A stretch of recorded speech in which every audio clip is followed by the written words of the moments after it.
पिछले एपिसोड में हमने देखा था कि एक बीस्ट किंग है जिसको आजाद कर दिया गया है और जैसे वो आजाद हुआ है वो पूरी दुनिया में अब तबाही लाना चाहता है। वो किस तरह की तबाही लाएगा जिसके बारे में कोई हिसाब भी नहीं लगा सकता। तो वहीं शियाफान जो था वो तो अभी भी लगा हुआ था बियाओ को वापस से जिंदा करने के लिए, क्योंकि ग्रेट एल्डर को तरीका पता चला था जिसकी मदद से बियाओ को वापस जिंदा किया जा सकता है। तो ग्रेट एल्डर अपनी पूरी मेहनत के मदद से बियाओ को वापस से जिंदा करने की कोशिश कर रहे होते हैं, लेकिन उनकी ये कोशिश नाकामयाब रह जाती है क्योंकि वो खुद इतने ज्यादा इंजर्ड थे जिस वजह से सोल को वापस से शरीर में डालना उनसे पूरा नहीं हो पा रहा था, जिस वजह से बियाओ की सोल जो थी वो पूरी तरह से बिखर जाती है और वो खत्म होने लग गई थी। ये देखकर सारे के सारे लोग परेशान हो जाते हैं, जिसके बाद यहाँ से ये एपिसोड शुरू होता है। तो इस एपिसोड की शुरुआत में शियाफान जो था वो एक ढाबे पे आकर बहुत सारी शराब पी लेता है। वो इतनी ज्यादा शराब पी रहा था जितना कि उसको खुद नहीं पता था। वो कहता है कि 10 साल तक के इंतजार किया, 10 साल तक के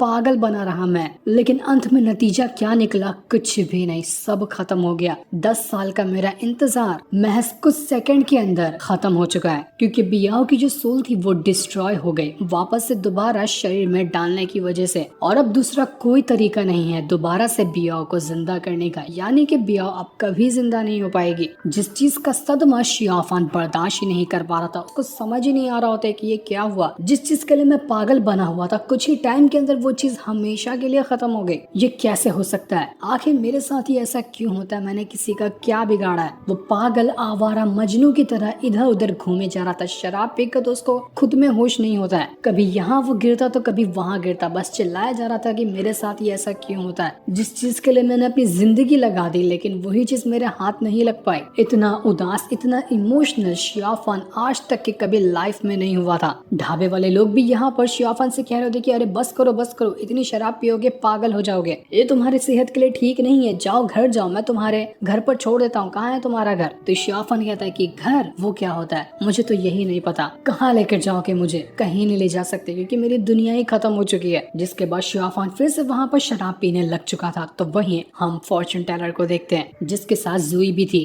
ये शियाफान की अच्छी दोस्त है, बचपन से ही वो शियाफान को पहचानती है। ये लोग जब यहाँ से आगे बढ़ रहे थे तब वहाँ पर वो जो शियाफान का बंदर था वो उनको इशारा करते हुए अपने पास बुलाता है, क्योंकि ढाबे के अंदर शियाफान बस बेहोश पड़ा हुआ था। बंदर इशारा करके सभी को बताने की कोशिश करता है कि शियाफान के साथ क्या हुआ। बियाओ यहाँ पर खत्म हो गई ना, तो शियाफान ने ज्यादा शराब पी ली, अब वो होश में ही नहीं आ रहा, तो तुम लोग यहाँ पर उसको उठाओ और यहाँ से ले जाओ। जो चीज समझकर जुई जो थी वो बहुत ज्यादा इमोशनल हो जाती है कि आखिर शियाफान के साथ ये क्या हो गया। फॉर्चून टेलर को भी अफसोस हो रहा था। जुई कहती है कि हमें शियाफान को अपने साथ ले जाना होगा, वो यहाँ पर रहेगा तो उसके लिए मुसीबत खड़ी हो सकती है, इसलिए हम इसे अपने साथ ले जाएंगे। फॉर्चून टेलर कहता है कि दिमाग ठिकाने पर तो है तुम्हारा, हमने कोई चैरिटी खोल कर रखी है क्या जो हम इसे अपने साथ ले जाएं? पता भी है कि इसके कितने दुश्मन है, इसको साथ ले जाएंगे तो इसके दुश्मन हमें भी मार देंगे। पर जुई कहती है कि मुझे कुछ भी नहीं सुनना है, शियाफान हमारे साथ जाएगा तो वो जाएगा ही जाएगा। शियाफान ने मेरी जान बचाई है कई बार, तो मैं उसको इस हालत में यहाँ पर तो नहीं छोड़ सकती। किसी को नहीं ले जाना है, मत लेके जाओ, मैं अकेले लेके जाऊंगी शियाफान को यहाँ से। तो वो जो वाइल्ड डॉग था, मतलब उसका नाम है वाइल्ड डॉग, वो शियाफान को उठाकर अपने साथ ले जाने लगता है क्योंकि वो जुई को पसंद करता है, उसके लिए वो कुछ भी करने को तैयार है। तो वहीं हम घोस्ट किंग को देखते हैं जो कि बियाओ की कब्र के पास जहाँ पर वो लेटी हुई थी वहाँ पर बैठा हुआ था।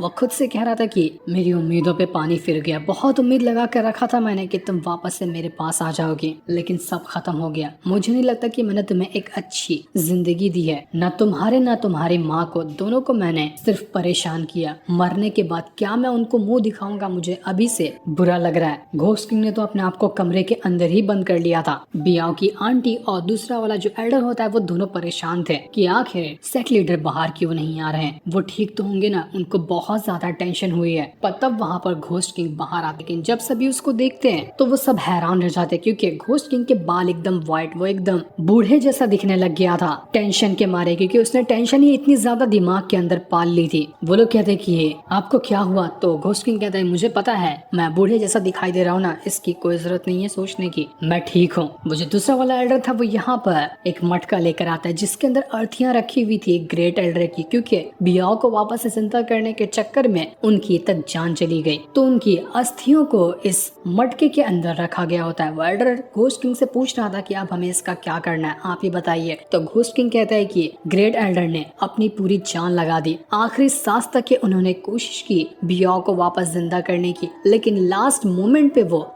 अपनी हिम्मत हार गए। बियाओ को बचाने के लिए उन्होंने अपनी जान तक के गवा दी, इसलिए उनका दर्जा हमारे घोस्ट सेट के अंदर बहुत ज्यादा बड़ा है। इनकी अस्थियों को ले जाओ, अब बिल्कुल शान से इन्हें रखना, एक रिस्पेक्ट के साथ। आज से जब तक कि हमारे घोस्ट सेट सलामत रहेगा ना, तब तक के हम ग्रेट एल्डर के एहसान को कभी नहीं भूल सकते। उन्होंने जो हमारे लिए किया है वो बहुत था। अगर ग्रेट एल्डर के क्लान के अंदर कभी भी कोई मुसीबत आती है ना, तो सबसे पहले मुझे बताना। हमारा घोस्ट सेट जो है वो ग्रेट एल्डर के क्लान के साथ खड़ा रहेगा, हर मोड़ पर उनका साथ देने के लिए हम तैयार हैं। घोस्ट किंग आगे पूछता है कि शिया फान को किसी ने देखा है कि वो कहाँ चला गया? तो बाकी लोग बताते हैं कि वो तो शराब पीकर न जाने कहाँ चला गया, कोई खबर नहीं है, वो हमें मिल ही नहीं रहा। तो घोस्ट किंग कहता है कि जिनका दिल टूटा हुआ होता है ना, उनके ठिकाने भी नहीं पता चलते। जिस तकलीफ से मैं गुजर रहा हूँ, न जाने मुझसे भी कितनी गुना ज्यादा तकलीफ में वो गुजर रहा होगा, लेकिन बस अब बहुत हो गया। जब बियाह है इस दुनिया में जिंदा नहीं बची है, तो अब मैं शांत नहीं बैठने वाला। जिन लोगों ने भी बियाह की ऐसी हालत की थी ना, मैं सबको खत्म कर दूंगा, तबाही ले आऊंगा इस दुनिया के अंदर, क्योंकि बियाह ही थी जो मुझे मेरे गुस्से को कंट्रोल करके रखा करती थी। दूसरी तरफ हम ज़्यूगी को देखते हैं, जो अपने सेट किन्यू सेट के अंदर वापस आ चुकी थी, क्योंकि यहीं पर वो रहती है। यहीं से उसको भेजा गया था बैटल लड़ने के लिए दुश्मनों के साथ, तो वहां से वो बैटल लड़कर यहाँ पर रिटर्न आ चुकी थी। सभी उससे कहते कि तुमने इस बैटल में बहुत अच्छे से लड़ाई की है, तो अब तुम जाकर आराम कर सकती हो, तुम बहुत ज्यादा थक गई होगी। इसलिए ज़्यूगी जो थी वो वहां से चली जाती है। किन्यू सेट का जो मास्टर था वो यहाँ पर कह रहा था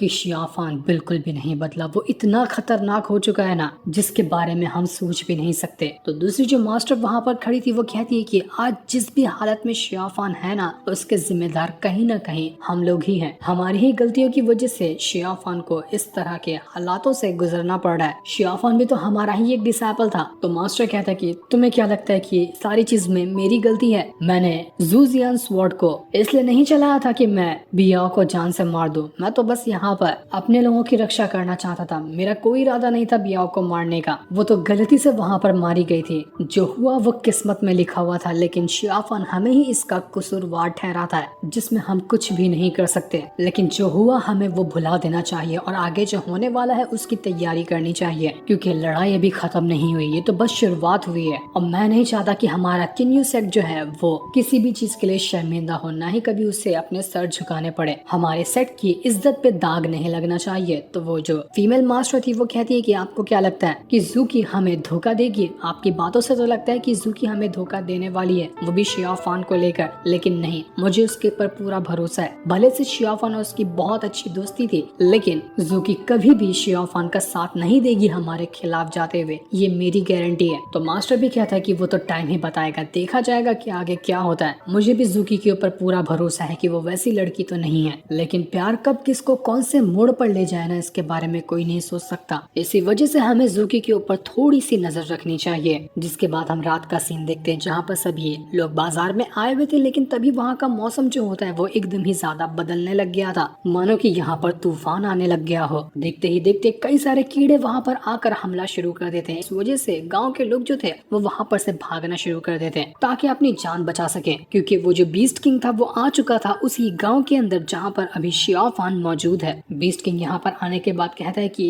पहली बार मैं यहां पर आया हूं, लेकिन यहां पर आने के बाद भी मुझे सिमिलर सी फीलिंग क्यों आ रही है? ऐसा लगता है कि कोई जगह या कोई ऐसी चीज है यहाँ पर जो मुझे सिमिलर फील करवाने की कोशिश कर रहा है, मानो कि मैं उससे पहले भी मिल चुका हूँ। जिसके बाद वो बीस्ट किंग जो था वो अपने स्मोक डीमन को बाहर निकाल लेता है, जो कि बिल्कुल धुएं से बना हुआ डीमन था। उसके ऊपर सिर्फ आंखें लगी होती है, और जहाँ वो डीमन जाएगा उसकी आंखों की मदद से बीस्ट किंग देख सकता है कि वो डीमन कहाँ जा रहा है। तो बीस्ट किंग अपने स्मोक डीमन से कहता है कि जाओ और जो भी चीज मुझे सिमिलर सी फील करवा रही है ना, उसको घसीटते हुए मेरे पास लेकर आ। तो वो जो था स्मोक डीमन वहाँ से जा चुका था। दूसरी तरफ हम जूई और बाकी सभी लोगों को देखते हैं, जहाँ पर वाइल्ड डॉग जो था वो शिया फान को उठाए हुए आगे बढ़ रहा था। वाइल्ड डॉग कहता है कि मेरा नाम सिर्फ वाइल्ड डॉग है, लेकिन तुमने तो मुझे कुत्तों वाले काम करवाने पे भी मजबूर कर दिया। इतना भारी शिया फान को उठाकर मैं कैसे ले जाऊंगा? ये कितना ज्यादा वजन का है, उसकी कोई हद नहीं। मेरे तो पैर टूटने लग जा रहे हैं, इसलिए अब मुझसे बहुत हो गया, अब मुझे और यहाँ पर आगे नहीं बढ़ा जाएगा। फॉर्चून टेलर भी कहता है कि ठीक है, फिर इसको यहीं पे छोड़ देते हैं और हम यहाँ से आगे निकल लेते हैं। लेकिन जुई कहती कि नहीं, इसको यहाँ से हम किन्यू सेक्टर तक ले जाएंगे, क्योंकि अभी शियाफान बिल्कुल भी होश में नहीं है। ऐसे इधर उधर छोड़ दिया ना तो इसकी जान को खतरा हो सकता है, तो कोई कुछ सवाल नहीं करेगा, चलते रहो आगे। तभी वहाँ से आगे बढ़ते हुए जुई जो थी वो खाई को देखती नहीं और नीचे गिरने वाली थी, पर फॉर्चून टेलर उसको वहाँ पर बचा लेता है। उन लोगों को यहाँ पर कई सारे लोग दिखाई देते हैं जो गांव को छोड़कर यहाँ से जा रहे थे, क्योंकि कीड़े वगैरह ने हमला किया था, तो वो लोग घबरा कर वहाँ से जा रहे थे, जो देखकर सभी हैरान रह जाते कि यहाँ पर हो क्या रहा है। रात भी होने वाली थी, तो फॉर्चून टेलर कहता है कि एक काम करते हैं, यहीं पर रात गुजार लेते हैं, सुबह होते ही हम यहाँ से निकल जाएंगे। इसलिए सभी रात गुजारने के लिए वहीं पर रुक चुके थे। जब सारे लोग यहाँ पर सो जाते हैं, तो वो जो वाइल्ड डॉग था वो यहाँ पर अपनी स्वॉर्ड लिए चुपचाप से शियाफान की तरफ बढ़ने लगता है, ताकि वो शियाफान की जान ले सके, क्योंकि शियाफान ने ही उसके पूरे के पूरे सेट को बर्बाद कर दिया था, सबको जान से मार दिया था, सिर्फ इस वाइल्ड डॉग को छोड़कर। तो अपने सेक्ट वालों की मौत का बदला लेना चाह रहा था ये वाइल्ड डॉग। हालांकि उसके बाद शियाफान ने कई बार वाइल्ड डॉग की मदद की है, लेकिन फिर भी वाइल्ड डॉग गुस्से में था। वो अपनी स्वॉर्ड लिए जैसे ही यहाँ पर शियाफान को मारने वाला था, ताकि अपना वो पूरा गुस्सा खत्म कर सके, कि तभी वहाँ पर शियाफान का बंदर एक्टिवेट हो जाता है, जिसने एक ही दहाड़ मारते हुए उस वाइल्ड डॉग को उड़ाकर दूर फेंक दिया था, क्योंकि वो बंदर अब एकदम भयानक और अपने ओरिजिनल रूप में आ चुका था, जो कि बहुत बड़ा और 3 आंखों वाला होता है। वो इतना भयंकर था कि उसको देखकर लोगों की फट जाए, फाइट करना तो दूर की बात है। वाइल्ड डॉग भी पगला गया था कि मैं तो डॉग नाम का हूँ, ये शैतान कहाँ से आ गया मेरे पास, वो भी इतना बड़ा, गोरिल्ला से भी डेंजर है ये तो। फॉर्चून टेलर कहता है कि वाइल्ड डॉग, तू नहीं यहाँ पर इस बंदर को इसके ओरिजिनल फॉर्म में आने पे मजबूर किया, तू ही इसको शांत करेगा, वरना ये सब हमको मार देगा। ये लोग यहाँ पर सोच ही रहे थे कि तभी वहाँ पर वो स्मोक डीमन आने लग जाता है। ये देखकर शियाफान को जो बंदर था स्मोक डीमन से लड़ने जाता है, क्योंकि वो यहाँ पर सभी के ऊपर हमला करने आया था, ताकि वो शियाफान को यहाँ से ले जा सके। शायद ऐसा था कि शियाफान कहीं और महसूस किया होगा जब बीस्ट किंग ने तो उसको सिमिलर वाली फीलिंग आई, तो ये स्मोक डीमन शियाफान को ही लेने आया हुआ था। पर शियाफान को वो यहाँ से ना ले जाए, वो मंकी जो था वो यहाँ पर उस स्मोक डीमन से लड़ना शुरू कर देता है। जुई यहाँ पर शियाफान को बचाने की कोशिश करती है, लेकिन फॉर्चून टेलर उसको घसीट कर वहाँ से ले जाता है कि पहले हम भागते हैं यहाँ से, शियाफान कमजोर नहीं, वो इससे लड़ सकता है, लेकिन हमारे पास इनसे लड़ने की ताकत नहीं है। तो वो सभी वहाँ से भाग जाते हैं और मंकी जो था वो स्मोक डीमन से फाइट कर रहा था। शियाफान अभी भी बेहोश होता है, उसको अलग अलग तरह के विजन्स आने लग गए थे, जिसमें वो स्मोक डीमन जो था वो अलग अलग तरह की चीजें शियाफान को दिखा रहा था, जो उसके साथ पहले हो चुकी है। और यही दिखाते हुए वो शियाफान के ऊपर कंट्रोल हासिल करना चाह रहा होता है, लेकिन हर बार वो बंदर वहाँ पर आकर शियाफान को बचा लेता और स्मोक डीमन की बढ़िया तरीके से धुलाई कर देता। स्मोक डीमन और बंदर के बीच में बहुत जबरदस्त फाइट होती, दोनों अपने पावर का इस्तेमाल करते हुए एक दूसरे के ऊपर एक से बढ़कर एक अटैक किए जा रहे थे। जहां पर थोड़ा थोड़ा कमजोर नजर आ रहा था वो मंकी, क्योंकि स्मोक डीमन के पास पावर है असल में बीस्ट किंग की, जिसकी वजह से वो स्मोक डीमन इतना भयंकर लग रहा था और मंकी को उसके सामने लड़ने में थोड़ी सी परेशानी हुई। जब जब यहाँ पर स्मोक डीमन थोड़ा सा कमजोर नजर आता, तो वो बीस्ट किंग अपनी पावर को डाल देता उस स्मोक डीमन के अंदर, जिस वजह से स्मोक डीमन यहाँ पर वापस से स्ट्रॉन्ग हो जाता। यही वजह थी कि मंकी वहाँ पर उसको हरा पा रहा था। बहुत ही भयंकर यहाँ पर बैटल चल रहा होता है। मंकी यहाँ पर अपनी हालत खराब कर चुका था। आसमान से एक स्वॉर्ड आती है जो शियाफान के ऊपर गिरकर उसको खत्म करने की कोशिश करती है, पर बीच में वो मंकी आकर सीधा का सीधा स्वॉर्ड को खुद पर ही झेल जाता है, जो स्वॉर्ड उसके आर पार हो चुकी थी। पर अब यहाँ पर एक स्वॉर्ड क्या खत्म हुई थी, अनगिनत स्वॉर्ड आ जाती है, जिन स्वॉर्ड ने यहाँ पर शियाफान और बाकी सभी को पूरी तरह से घेर लिया था। बंदर यहाँ पर अपनी पावर की मदद से शियाफान को बचाने की कोशिश करता है, लेकिन उसकी हिम्मत जवाब दे चुकी थी। तब वहाँ पर होश में आ जाता है शियाफान, जो अपने बंदर को अपने हाथ में लिए हुआ था। वो अपने बंदर से कहता है कि बस बहुत हो गया, तुमने अपना काम किया, अब बारी है मेरी। अब मैं स्मोक डीमन को सबक सिखाता हूँ। अब होगा धमाकेदार एक्शन। इसके बाद शियाफान अपनी स्टिक लिए उस स्मोक डीमन से लड़ने को तैयार था। दोनों के बीच में एकदम भयंकर बैटल शुरू हो जाता है। दोनों अपनी पावर का इस्तेमाल करते हुए एक दूसरे के ऊपर अटैक कर रहे थे। शियाफान घोस्ट हैंड भी बना सकता था, तो वो घोस्ट हैंड की मदद से उस स्मोक डीमन को मारने की कोशिश करता है, लेकिन स्मोक डीमन तो यहाँ पर मरने को तैयार ही नहीं। वो वापस से अपना खुद को रिकवर करता जाता है, क्योंकि बीस्ट किंग उसकी पावर को बढ़ा जा रहा था। बीस्ट किंग जब शियाफान को देखता है तो वो कहता है कि इंटरेस्टिंग, बड़ा ही कमाल का बंदा है। वैसे लगता तो ये बिल्कुल एक ऑर्डिनरी इंसान है, कोई पावरफुल डीमन या गॉड नहीं लगता है, लेकिन देखो जिगरा कितना है कि ये सीधा आ गया मेरे स्मोक डीमन से लड़ने के लिए। लगता है कि इसको अपनी जान प्यारी नहीं है। शियाफान अपनी स्टिक की पावर को और ज्यादा स्ट्रॉन्ग तरीके से बढ़ाने लग गया था और उसके बाद वो भिड़ जाता है सीधा का सीधा उस स्मोक डीमन के साथ। स्मोक डीमन यहाँ पर अटैक करने की कोशिश करता है, लेकिन शियाफान की पावर के सामने वो थोड़ा थोड़ा कमजोर नजर आ रहा था। इस वजह से शियाफान बड़ी अच्छी टक्कर देता है स्मोक डीमन को। मार मार कर उसने स्मोक डीमन की हालत खराब कर दी थी, पर जैसे वो स्मोक डीमन को करता कि वापस से वो बीस्ट किंग स्मोक डीमन को पहले जैसा ही रिकवर कर देता। काफी देर तक के लड़ने के बाद शियाफान को अब यहाँ पर पता चलने लगता है कि स्मोक डीमन की जो पावर है ना, वो उसकी स्टिक की जो पावर है उससे मिलती जुलती है, जिसको सोल डिवोरिंग पावर कहा जाता है। और अगर वो अपनी स्टिक की पावर का बहुत अच्छी तरह से इस्तेमाल करे ना, तो या तो वो यहाँ पर स्मोक डीमन को खत्म कर देगा या फिर उसकी स्टिक ही स्मोक डीमन को खुद में एब्जॉर्ब कर जाएगी। तो शियाफान यहाँ पर अपनी और ज्यादा पावर को बढ़ाना शुरू कर देता है ताकि वो स्मोक डीमन को खत्म कर सके। लेकिन स्मोक डीमन भी यहाँ पर शियाफान के ऊपर कंट्रोल हासिल करने की कोशिश कर रहा था, क्योंकि दोनों की पावर मैच करती है। तो स्मोक डीमन को भी तो फायदा हो रहा था कि वो शियाफान को आसानी से हरा सकता है, तो यही फायदा वो उठाने की कोशिश कर रहा था। लेकिन शियाफान के सामने वो कहाँ ही टिक सकता है। शियाफान ने अपना फॉर्मेशन क्रिएट कर लिया था, जिस वजह से उसकी स्टिक की पावर भयंकर तरीके से बढ़ जाती है, क्योंकि वो स्टिक में अपनी इविल पावर जो कि सोल डिवोरिंग है वो, और अपने ह्यूमन की पावर जो कि यिन यांग एनर्जी है, दोनों को मर्ज करके इस्तेमाल कर सकता है। क्योंकि शियाफान के पास कल्टीवेशन दो तरह की है, एक जो उसने ह्यूमन के सेक्ट में सीखा था, दूसरी उसने जो डीमन के सेक्ट में सीखा है। तो जब वो दोनों कल्टीवेशन का इस्तेमाल करता है तो उसके अटैक इतने भयंकर होते हैं कि जिसके सामने जल्दी कोई टिक भी नहीं सकता।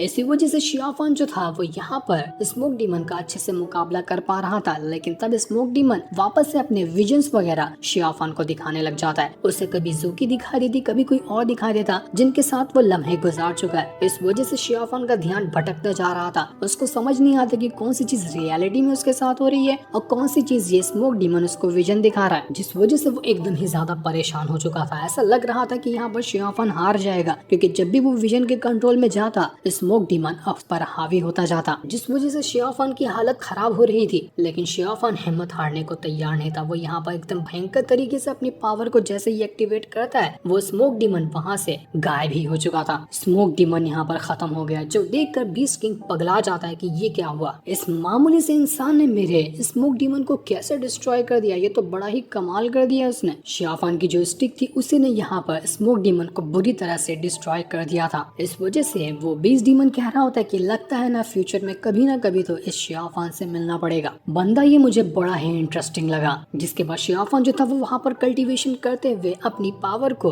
उस मंकी के अंदर डालने की कोशिश करता है, क्योंकि उसे काफी ज्यादा चोट लग गई थी। तभी वहाँ पर वाइल्ड डॉग भी आ जाता है, जो बड़े गुस्से में था। वो शियाफान से कह रहा होता है कि तू जिंदा कैसे बच गया, मुझे तो लगा था कि तू मर जाएगा यहाँ पर, लेकिन तू जिंदा बचा है ना, तो अब मैं तुझे मार दूंगा, छोड़ूंगा नहीं मैं तुझे। तो शियाफान कहता है कि मारोगे मुझे तो मार दो ना, इंतजार किस बात का कर रहे हो, मैंने तुम्हें रोका है क्या? वैसे भी मैं इतना ज्यादा टूटा हुआ हूँ कि मुझे अब जिंदगी और मौत से कोई फर्क नहीं पड़ता। जब वाइल्ड डॉग ने अपने स्वॉर्ड को आगे किया था तो शियाफान खुद ही उसकी तरफ बढ़ते हुए स्वॉर्ड को अपने अंदर घुसाने लग जाता है, जिस वजह से खून निकलने लग गया था उसको। ये देखकर वाइल्ड डॉग की हिम्मत जवाब दे जाती है, तो वो खुद को यहाँ पर रोक चुका था और वो हमला करने का विचार अपने मन से निकाल देता है। ज़ुई थी वो शियाफान से कहती कि शियाफान तुम्हें क्या हुआ, सब ठीक तो है ना? लेकिन शियाफान कुछ भी नहीं कहता। फॉर्च्यून टेलर शियाफान से कहता है कि जाओ उस जगह पर जाओ जहाँ पर तुम्हारा दिल तुम्हें ले जाना चाहता है, तभी जाकर तुम्हें शांति मिलेगी, वरना जिस हालात से तुम गुजर रहे हो ना, शांति मिलना बिल्कुल इम्पॉसिबल है। पर शियाफान को कुछ भी नहीं पता कि आखिर वो जाए तो जाए कहाँ। वो एकदम उदास अपने बंदर को लिए हुए बस सीधा का सीधा आगे निकल जाता है, जहाँ उसे वो रास्ता ले जाए। इतने इमोशनल सीन के साथ ये एपिसोड यहीं पर